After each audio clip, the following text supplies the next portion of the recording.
Queridos amigos, bienvenidos a una nueva edición de Aquí estoy, el programa de entrevistas de DW Deutsche Welle. Les quiero presentar a un escritor rioplatense, a un uruguayo, Jorge Mahfoud. Es escritor y también profesor de estudios también de América Latina en Estados Unidos. ¿Cuántos saben los americanos, cuánto saben los estadounidenses de nuestro continente, de nuestra política, de nuestra cultura?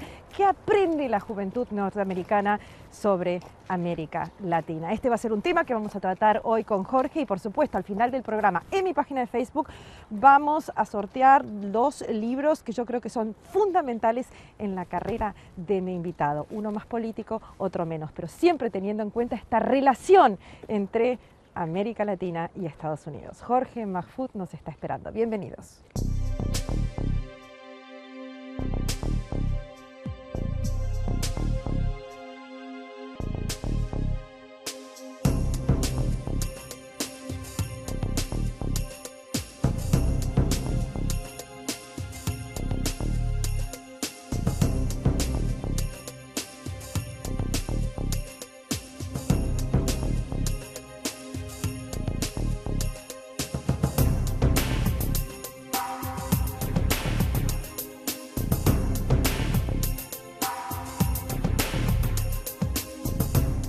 Jorge Mahfoud, muchísimas gracias por aceptarnos esta invitación de que vengas a Berlín, y lo lamento muchísimo que tengamos tanto frío para alguien que vive en Florida y para alguien que trabaja en esta universidad de Jacksonville, pero bueno, fue lo mejor que pude hacer y te traje a este lugar tan representativo. Muchas gracias, Pía, pero además un invierno en Berlín, si no estuvieran en estas condiciones, no sería Berlín.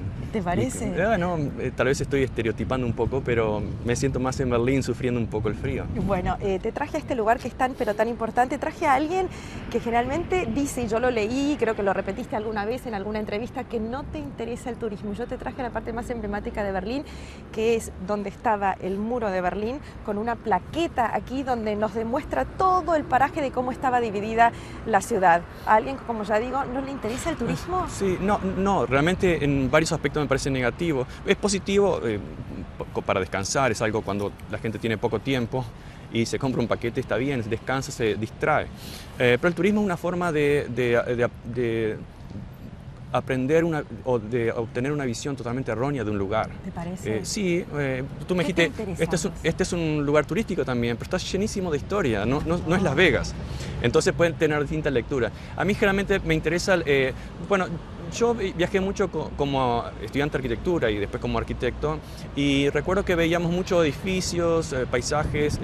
Te interrumpo. Sí. Quiero decir que sos escritor, que sos profesor, que sos arquitecto y que sos una persona que se le escucha cuando se habla de política internacional para América Latina en comparación a Estados Unidos. Así que, ¿qué parte te gusta de todo esto? ¿Cómo te presento? ¿Cómo querés que te vea la gente en América Latina? Para no marearlos, bueno, Jorge. la gente me verá como quiere verme y realmente no sé si muchos realmente saben quién soy y no es relevante. Pero podemos compartir conocimientos y una conversación que sea fructífera para distintas personas. En lo personal, yo me siento como vocación, como escritor de ficción, pero no puedo de ninguna manera rehusar o no comprometerme con las cosas que me preocupan socialmente, claro. Y es decir, en su aspecto político de la sociedad. La parte más política quizás de Berlín, te interrumpí recién porque no quería marear al público para presentar esta figura que tengo como invitado, pero esta es una parte realmente muy política de Berlín. Durante más de 20 años estuvo dividida la ciudad de Berlín. ¿Qué representa Berlín para vos? Y te lo pregunto como alguien que le interesa muchísimo la literatura, como un profesor de literatura y para alguien que escribe también, ¿no? Que has escrito muchas novelas, no necesariamente de Berlín, pero cuando llegas a una ciudad, literalmente te tiene que interesar, ¿o no? Sí, me interesa. En el caso de Berlín, la carga histórica es poderosísima. Cuando comenzaba a caminar los primeros días de Te invito ayer, a caminar. Bueno, continuemos. Sí, sentía esa dualidad de emociones, de sentimiento, que va de la gran admiración a el pavor, en el sentido de que, bueno, aquí también fue escenario de la Segunda Guerra Mundial, ocurrieron hechos históricos que son importantísimos y deberíamos recordarlo hoy porque estamos como caminando todavía estamos lejos, pero estamos caminando a esos momentos tristes y dramáticos de la historia. Entonces para mí Berlín me impresiona, me da pavor y me da admiración, me produce mucha admiración también. Grandes mentes, grandes tragedias ocurrieron en esta ciudad. Y estás acá conmigo hoy en Aquí Estoy, y vos decís que nos estamos dirigiendo un poco a esa parte quizás más dramática de lo que es la historia del muro. ¿Es así? Perdón, de la historia del mundo. ¿Es así? Vos escribís mucho sobre política también, ¿no? Entonces, acabas de llegar a Europa, tenés a un Trump, este programa seguramente se va a repetir en algún momento, pero está cumpliendo un año. Está cumpliendo un año de su gobierno, y en Europa no estamos mejor también con el auge del nacionalismo. ¿Es un tema que vos tocás también? Sí, y me preocupa. De hecho, por ejemplo, acá estamos en lo que era el muro de Berlín, que es bastante más chico de lo que propone Donald Trump. Tal vez más trágico, no lo sabemos todavía, pero tienen ciertas similitudes, todos los muros tienen similitudes. Por ejemplo, la parte más pintada de este muro estaba del otro lado, es decir, aquellos que no construyeron el muro fueron quienes lo pintaron. Claro, los que se podían acercar. Exacto, porque los que lo construyeron mantuvieron su lado gris. Miren, vamos a invitar a nuestra gente también. Probablemente ocurra lo mismo con el muro de Trump, porque los que lo van a pintar van a ser los mexicanos, que son especialistas, son muralistas famosos. Diego Rivera, Orozco, Siqueiro, etc. Y ahí tienen una gran área, van a tener miles de kilómetros para pintar. Y se va a repetir en cierta forma la misma historia, aunque todavía estamos controlados por la herencia de los años 60 que impiden los fascismos abiertos, todavía tenemos ese crédito. Pero estamos moviéndonos lentamente hacia ese punto trágico, esperemos que no lleguemos. Es interesante que un presidente de Estados Unidos esté invitando a pintar el muro de México como había sido invitado Diego Rivera en su momento por un magnate de Estados Unidos, Rockefeller. Me pongo a pensar, esto también es una cita tuya, que yo la leí, de vos. Has estado en la frontera, estás cerca de Florida, hay muchísima gente mexicanos, cubanos, hispanohablantes. Me imagino que por la región donde vos trabajás en la Universidad de Jacksonville, tenés un contacto con, no me gusta la palabra Hispanics, pero no sé cómo denominarlos. Bueno, todas las definiciones son cajas que simplifican mucho. El término Latinoamérica también es una terrible simplificación porque deja fuera toda la diversidad africana, toda la diversidad indígena, etcétera, porque no son latinos. Bueno, es un invento europeo. Exacto. Bueno, y el hispano o latino es un invento estadounidense, incluso como clasificación burocrática. Y los hispanos lo adoptaron como forma de reivindicación, es decir, adoptaron la clasificación de aquellos que los pusieron en esa caja. Pero la comunidad hispánica o latina en Estados Unidos es muy diversa. Se quiere ver como una corporación por ventajas políticas, pero hay grandes divisiones. Lo que es la comunidad cubana con lo que es la comunidad mexicana, divisiones ideológicas, divisiones políticas. Por ejemplo, los cubanos son más liberales pero votan conservador, los mexicanos son más conservadores y votan liberal. Liberal en el sentido americano de la palabra, no en el sentido europeo de la palabra. Bueno, liberal. Sí, liberal como... progresivo. Progresista. Perdón. Exacto. Y hay esos tipos de contradicciones, pero incluso dentro de la comunidad cubana hay grandes divisiones emocionales y hasta ideológicas, no tanto ideológica en ese caso en específico.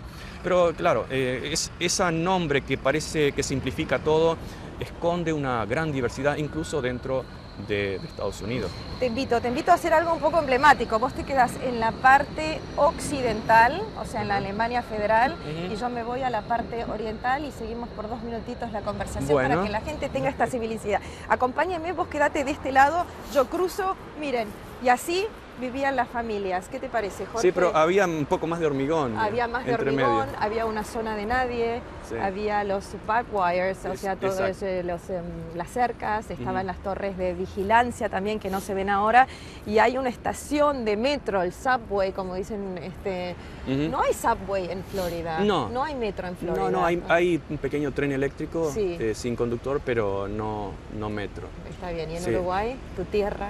Bueno, es que Montevideo está sobre el granito. Claro, entonces y tal vez no lo necesita todavía. Está bien. Pero lo que les quería contar es que la estación de tren que vamos a ver enfrente nuestro es una estación de tren que recién se empezó a usar después de la caída del muro, después de la reubicación alemana en 1990, porque claro, todo este metro, estación de tren estaba cortada por el muro. Seguimos caminando un poquito Bueno, ¿quién más. pasa para dónde? Ay, es una pregunta Bueno, buenísima. vamos a transgredir y paso Mira, yo. pasa para ahí. vos, pasa Bueno, vos, que esta es la parte que hay que entender más. Bueno. Yo creo que la parte occidental ya estaba muy escrita y yo creo que está bienvenido a un mundo totalmente diferente. Lo que yo te invito ahora es para que sigamos discutiendo sobre los libros que has escrito. El mar estaba sereno es tu actual libro, ¿no? El último que la salió. última novela, pero no el último libro. Jorge Mahfoud está con nosotros y ahora nos vamos a una librería, nos sentamos un poco y hablamos ya más tranquilos y más cómodos porque yo creo que no estás acostumbrado al frío. ¿Cuánto hace que vivís en Estados Unidos? Desde el 2003, pero también trabajé en Filadelfia. Y ahí hace Era frío. muy nevoso, nevaba mucho, sí. Está bien, ¿vas mucho Pero- a Uruguay? Bueno, cada 2 años quiero ir más seguido. Del hogar, de la patria, de eso también vamos a hablar. Vamos. Bueno, dale.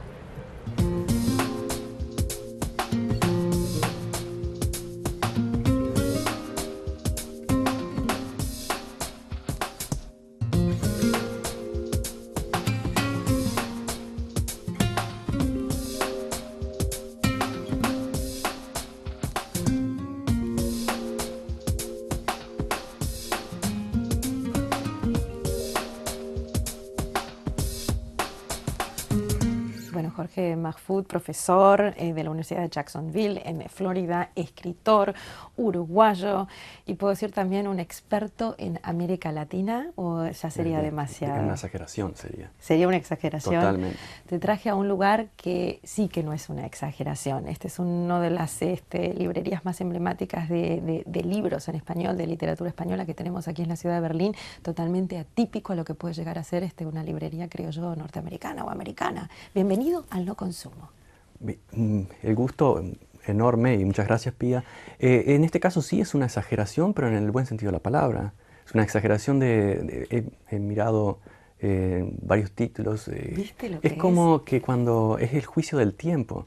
Cuando va pasando el tiempo van quedando los clásicos, lo que realmente vale en literatura, y uno hace un escaneo y reconoce, quizás esa es como el mejor juez, ¿no? de sacar lo que fue moda en algún momento, que es generalmente lo que vemos en las librerías que están más importantes en Estados Unidos, con secciones de español muy pequeñas y muy pobres. ¿En serio? Sí, muy pequeñas y muy pobres, que no se condicen, no se correlacionan con el gran peso demográfico y también cultural que tiene la cultura hispánica y el idioma español en Estados Unidos. Si consideramos que más de 45 millones de personas, más habitantes que en España, o más o menos la misma población, viven en Estados Unidos, hablan español, y 55 millones son considerados hispanos por su cultura, aunque hablan Spanglish o español e inglés. Enseñas estudios internacionales y enseñas también como profesor, me imagino, literatura. Como escritor, como profesor, ya vamos a hablar de tus libros. ¿Qué les enseñas a los estudiantes? ¿Qué les interesa sobre América Latina? Bueno, depende de los cursos que ofrezca. Lamentablemente soy un poco pesimista, y no es un tema solamente de Estados Unidos, pero probablemente hayan surgido en Estados Unidos. La tendencia de que la educación debe tener solamente ser utilitaria. Uno se prepara para tener un buen trabajo y para hacer dinero, ¿no? Y muchas veces lo veo en mis estudiantes, no todos, porque es normal, siempre hay un grupo que es diferente, pero la gran tendencia es a que la gente, no importa en qué trabaja, lo importante es que hagan dinero y que paguen sus deudas, que de alguna forma el sistema lo está presionando a que consigan rápido dinero, que salgan de ese estrangulamiento de deudas por estudiar, etc. Entonces el sistema ha creado esa mentalidad en la cual la cultura, es un lujo, lo cual es absurdo, y por lo tanto la educación debe ser utilitaria nada más, aunque nos convirtamos en máquinas perfectas y muy efectivas, pero eso no es un ser humano. Y creo que la educación debe ser mucho más amplia en ese aspecto. Entonces, ¿qué enseñas? Sí. ¿O qué te interesa a vos que sería interesante contarles? En ese aspecto, la enseñanza de la literatura es importantísimo como forma de expandir el interior del individuo, la sensibilidad, y de vivir otras vidas también, cosa que es fundamental en nuestras vidas empobrecidas, y especialmente en la cultura. En el caso de International Studies, intento poner siempre el acento en aquellas cosas que sé que el público, incluso los estudiantes universitarios de Estados Unidos desconocen, que su propia historia. ¿Pero con conexión a América Latina? Sí, sí, claro. Es imposible enseñar lo que es la historia y la realidad latinoamericana sin incluir al Gran Hermano. Desde el siglo XIX, desde el despojo de México, de la mitad del territorio de México, incluso antes con la doctrina Moore. Y de ahí para adelante es imposible. Pero nombrame 2 o 3 puntos que vos decís que hay que investigar más, que hay que estudiar más, que hay que aprender más. Bueno, para contextualizar este mundo, okay. ¿no? Sí, investigar siempre hay que investigar, pero yo creo que en la élite académica no hay grandes secretos en cuanto a lo que ha sido el rol de Estados Unidos en América Latina o la historia latinoamericana. ¿Cultural o políticamente? En las dos cosas. Es imposible separar política y cultura, ¿verdad? Aunque podemos analizarlo separadamente, pero generalmente se intenta decir, literatura, borremos la política, borremos la literatura o el arte. Eso es imposible, es como crear aparatos ortopédicos. En el caso concreto de lo que se ignora, no estoy hablando, repito, de la élite académica, de los profesores, sino de la mayoría de estudiantes, un 99% de los estudiantes, y ni que hablar al resto de la población. Es, por ejemplo, las trágicas intervenciones de Estados Unidos en América Latina. Y te mencionaba el despojo de México. Podemos, por ejemplo, recordar... Chile. Bueno, Chile es más reciente, en el año 73, pero si seguimos con el despojo México, podemos recordar, en las escuelas o liceos de Estados Unidos se enseña la independencia de Texas, etc. Nadie menciona de que Texas se independiza porque los granjeros blancos invaden prácticamente Texas y se aprovechan de los regalos que le da el gobierno mexicano, pero con un problema. El Congreso mexicano en esa época se negó a restablecer la esclavitud y la economía de los exitosos granjeros norteamericanos no funcionaba sin esclavos, alguien más tenía que trabajar. Y por eso se independiza México, para que se reinstale la esclavitud, por ejemplo. Y luego se asocia con la Confederación, claro, etc. Yo estaba pensando más en momentos de dictaduras, ¿no? Que es lo que nos afectó a nosotros. Bueno, yo soy hijo de una dictadura y vos también sos hijo de una dictadura uruguaya. Aunque no lo supimos en el momento como niños, yo creo que sabíamos mucho como niños porque yo escuchaba muchas historias que luego se confirmaron. Por ejemplo, los vuelos de la muerte, yo lo sabía en los años 70, luego en los años 90 el ángel confiesa de que se arrojaban a los prisioneros drogados que aparecen en Garage Olimpo, por ejemplo, en las películas, etc. Es decir, algo sabíamos. Pero todo eso eran teorías conspirativas en esa época, pero no se decía que había sido una conspiración real. Y hay una larguísima historia perfectamente documentada. Es algo que es necesario saberlo. ¿Es un desinterés norteamericano por América Latina o cómo lo ves vos? Es un desinterés general. Somos un continente bastante, o sea, miramos siempre hacia el norte, lo que estamos viendo en estos momentos quizás sea bastante más problemático que lo que veíamos antes. Pero... Porque hemos siempre tenido una mentalidad del colonizado. Tanto como cuando éramos colonia española, como luego apareció Gran Bretaña como un actor relevante en América del Sur, en el Cono Sur, y luego, especialmente mediados del siglo XVIII y XIX y el siglo XX, Estados Unidos. Podríamos dar una larga lista, pero no es el momento. No, claro, no es el momento, porque quiero también hablar de tus libros. Dimos un poco una idea general de lo que vos te interesa mostrar de América Latina, que es lo que tendrán que aprender los estudiantes norteamericanos sobre nuestro continente, pero quiero hablar de tus libros. ¿Cuál de los dos, por ejemplo? Hizo muchos, escribió muchos. ¿Cuántos tenés? Más de una decena, ¿no? No sabría el número exacto. Bueno, está bien, no importa. Este quizás sea el más político, no el más actual. Bueno, porque es ensayo. Confía Dios en nosotros, perdón. Sí, parafrasea la idea de en Dios confiamos, y la pregunta es, ¿confía Dios en nosotros? Claro, un poco de política estadounidense. Sí, fundamentalmente. Claro, en realidad la editorial de la Universidad de Valencia me sugirió, y es una selección de aquellos textos que he ido publicando desde hace un par de décadas sobre Estados Unidos, Y claro, en ese aspecto es político, pero no desde el punto de vista partidario, es un político en el sentido sociológico de la gran política. ¿Qué es lo que más te preocupa? Yo no sé si vos lo tematizás acá o no, pero ¿qué es lo que más te preocupa en estos momentos de lo que está sucediendo en Estados Unidos? O sea, hay un vapuleo muy fuerte entre lo que fue la época de Obama y lo que estamos viviendo ahora. Y mi pregunta es de este mareo, ¿no? De ir de un lado hacia el otro, ¿no?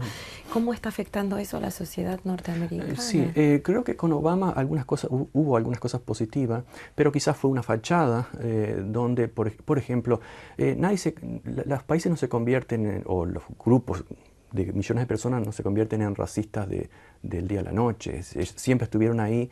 La diferencia es que ahora los manifestantes del Ku Klux Klan no usan máscaras, simplemente lo hacen a cara descubierta. Es decir, el racismo ya siempre ha estado, ha sido políticamente incorrecto, pero ahora está más explícito. Explícito, y hasta es un motivo de orgullo. Y está... ¿Tematizás esto aquí un poco? Sí, en muchos momentos sí, y también en la relación con el inmigrante, como el inmigrante es percibido a través de la desmemoria y de la ignorancia. Vamos a sortear, yo no sé cuál sortear, si es el más actual, El mar estaba sereno. El mar estaba sereno ya es una novela. Sí, es la última novela. La próxima se llama Tequila, la publican en Nueva York. ¿Dentro de poco? Sí, este año. Estamos en el 2018, sí. Estamos en el 2018. Bueno, ¿y esto, El amor estaba sereno? ¿De qué se trata? Perdón, el mar, el amor sería. Sí, bueno, es una reflexión sobre el paso del tiempo y el pasado. Básicamente se inicia con el concepto o el reconocimiento de uno de los personajes, de que dice que, bueno, siempre quise aceptar de que más allá... Del futuro está el pasado. Bueno, de que el futuro está hacia adelante, pero luego él se da cuenta, claro, como tú dices, que más allá del futuro está el pasado. ¿Y qué es lo que nos pasa especialmente a los inmigrantes? Pero no solo a los inmigrantes, tal vez en nuestro caso es más evidente. ¿Qué te pasa como inmigrante?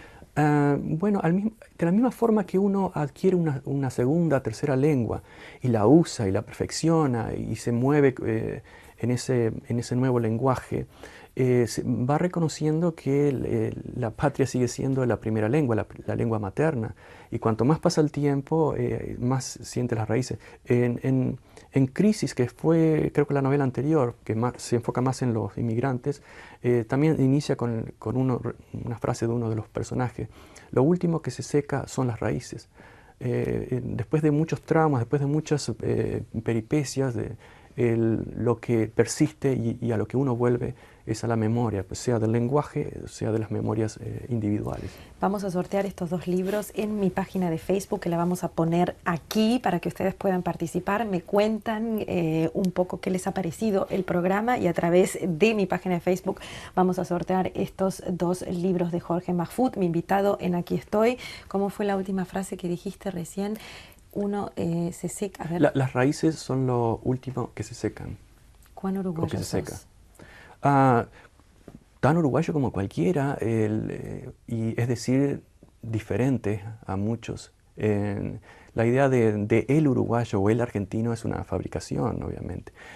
Todos tenemos algunos elementos comunes. Nos gusta el mate, reconocemos códigos, nos entendemos fácilmente. Eso forma parte de la uruguayés, quizás, como en tu caso la argentinidad, etc. Pero junta a dos argentinos por un tiempo y verás las diferencias también. ¿Sí? Tal vez tú me contabas, o vos me contabas, cuando veníamos también que sentías muy próximo a otras regiones de Latinoamérica. Sí. A mí me pasa algo muy similar. Y creo que el idioma español tiene esa magia de unir culturas bastante diferentes, como puede ser la mexicana, la venezolana, la argentina, la caribeña. Es capaz de unir, y hay cierta complicidad en el sentido que también hay códigos que se entienden. Incluso algunas frases, dichos que escuchaba de mi abuela, las he escuchado de algún cubano o de algún mexicano. Y hay cierta sensibilidad que se transmite a través del lenguaje. Eso es algo muy común. Entonces, bueno, alguien dijo que la patria en realidad es el lenguaje, y el inmigrante lo siente, siente esa comunidad. Pero al mismo tiempo reconocemos diferencias culturales importantes, Sí, es lo que nos enriquece también. Por supuesto, en América Latina, esas diferencias culturales que se van perdiendo a medida que vamos yendo hacia el norte y charlamos con la gente del norte, porque empezaba la entrevista hablando de los hispanics como un mundo totalmente homogéneo y que no lo es. Claro. Termina la entrevista, me da muchísima pena, estaría horas hablando contigo. Yo te quiero agradecer muchísimo que hayas estado con nosotros y que sigan los éxitos y volvés a Florida donde ya está el calorcito. Bueno, eso de los éxitos es muy relativo, pero vamos a seguir disfrutando un poco de los amigos acá. Tenés un equipo fantástico, sí, tengo. Tanto en la Dolce Vele, que la admiro desde niño. Vos me lo decías sí, eso, lo disculpame, admiro. Claro. Hemos conversado incluso con tu equipo, gente que tienes de México, de todas partes, de Polonia, etcétera, gente fantástica. Y ahí se juntan todos en la Dolce Vele, que para mí fue un gusto enorme conocer cómo funciona la cocina interior de esa gran institución. Muchísimas gracias. Es bueno escuchar eso porque siempre vemos esta lucecita roja que se supone que es la persona, el televidente, que está del otro lado del charco. Y vos me lo estás diciendo. Gracias. Gracias a ti. Hasta la semana que viene y no se olviden que sorteamos los 2 libros que tenemos acá, trajo mucho más, de Jorge Mahfoud en mi página de Facebook. Hasta la semana que viene, gracias.